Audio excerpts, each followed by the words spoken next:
দোষ। ওই হুজুররা পড়ার বাড়ি খায়, ঠিক না ঠিক? কয় কি কয় না?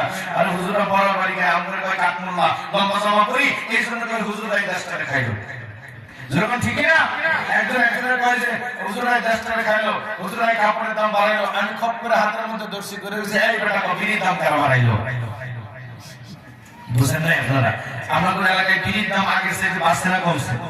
আর জোরে কথা বাড়ছে না কমছে? বুঝছি আমার সাইফুল ভাই এমন পেশা আজকে ভালাইছে, 2 মাহফিলের পরে 1 মাহফিলই করাইবো। এই জন্য আমার পেশা কি আল্লাহু আকবার।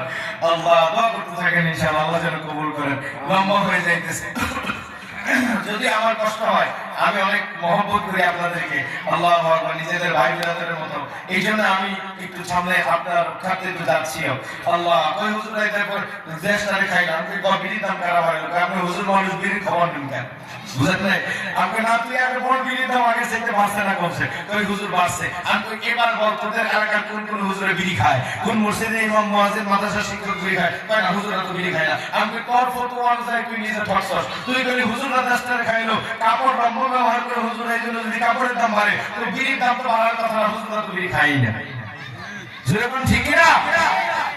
হুজুর আমি বুঝতে পারি না, আমি মনে করছি সব মানুষে কয় আমিও কই, হুজুর আমার মাফ করে দেন। আমি আসলে যত দুষ্মন্দ ঘুষ সত্যটা বললেই দোষ। যেরকম ঠিক না?